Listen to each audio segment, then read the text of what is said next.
जय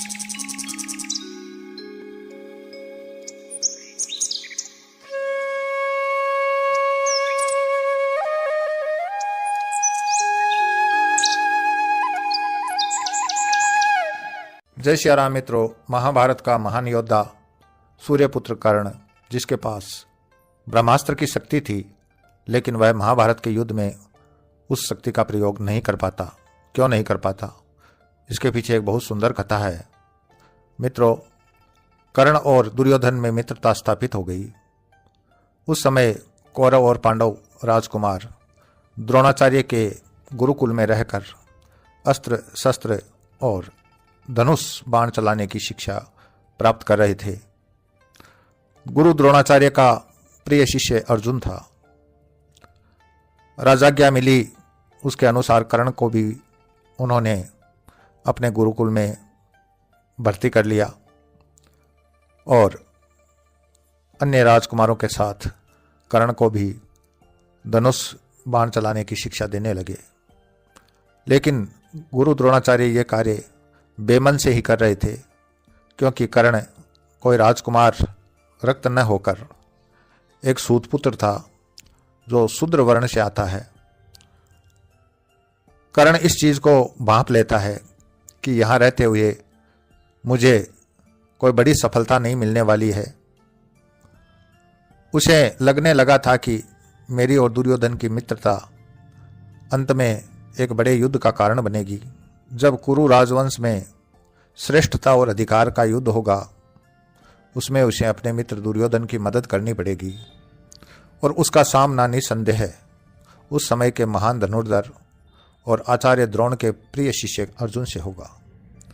तो उसे लालसा थी कि मैं ब्रह्मास्त्र प्राप्त करूं। उस समय ब्रह्मास्त्र की शक्ति आर्य भूमि में कुछ ही योद्धाओं के पास थी।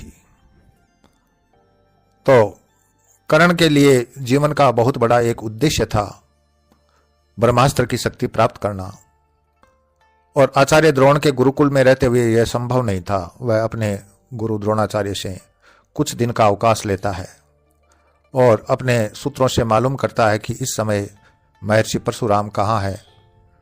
उनसे उसे ब्रह्मास्त्र की शक्ति प्राप्त करनी थी। मालूम हुआ कि इस समय महर्षि परशुराम अपने कुछ शिष्यों के साथ महेंद्र पर्वत पर निवास कर रहे हैं। कर्ण महेंद्र पर्वत की ओर चल देता है। मार्ग में विचार करता है कि महर्षि परशुराम केवल क्षत्रियों को और योद्धा ब्राह्मणों को ही शिक्षा दीक्षा देते हैं। मैं तो एक सूतपुत्र हूं, मुझे वो अपना शिष्यत्व प्रदान करेंगे, इसमें संदेह है। मुझे शिक्षा प्राप्त करने के लिए झूठ का सहारा लेना होगा और अपने आप को ब्राह्मण बताना होगा। ऐसे चिंतन मंथन करते करते वह महेंद्र पर्वत पर पहुंचता है। महर्षि परशुराम को सामने देकर दंडवत करता है। महर्षि परशुराम उसका परिचय पूछते हैं तो वो अपने आप को भारद्वाज ब्राह्मण बता देता है। इस तरह से महर्षि परशुराम से झूठ बोलकर वह उनका शिष्य बन जाता है। अपने गुरु की बड़े मनोयोग से सेवा करता है, उनकी हर आज्ञा का पालन करता है। करते करते अन्य शिष्यों से कर्ण ज्यादा नजदीक आ जाता है परशुराम के और उनका प्रिय शिष्य बन जाता है। परशुराम भी उसे ब्राह्मण योद्धा समझते हुए हर तरह से निपुण बनाने की शिक्षा देते हैं। धनुष बाण के कई बारीक जो गुर है वो सिखा देते हैं।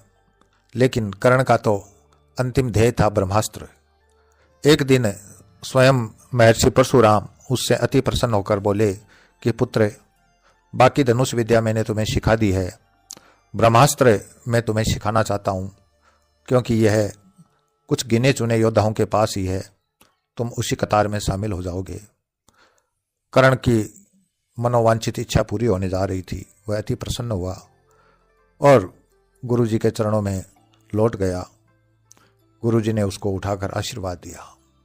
ब्रह्मास्त्र की शिक्षा शुरू हुई। कुछ ही समय में कर्ण के पास ब्रह्मास्त्र की शक्ति आ गई। एक दिन गुरुजी बोले कि पुत्र, कल पूर्णिमा है और कल मैं तुम्हें अपने आश्रम से विदा कर दूंगा। तुम्हारी शिक्षा दीक्षा पूर्ण हुई और मेरे पास जो कुछ भी धनुष विद्या से संबंधित ज्ञान था वो मैंने तुम्हें दे दिया है और अब तुम अपने घर जा सकते हो। कर्ण बहुत प्रसन्न हुआ क्योंकि वह अब भारत का एक महान योद्धा बन चुका था ब्रह्मास्त्र की शक्ति प्राप्त करके। तो गुरु शिष्य में बातचीत हो रही थी।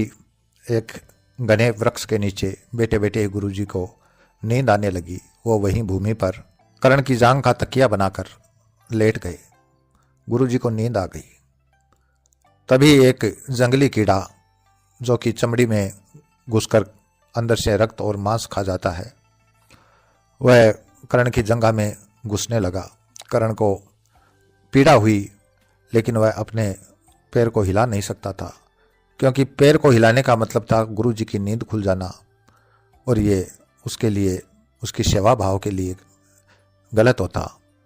वह चुपचाप बैठा रहा और पीड़ा को सहन करता रहा। कीड़ा धीरे धीरे उसके मांस में घुसने लगा। रक्त की एक धारा बहने लगी कर्ण की जंघा से। रक्त नीचे जमीन पर फैलना शुरू कर देता है लेकिन कर्ण फिर भी कोई हरकत नहीं करता।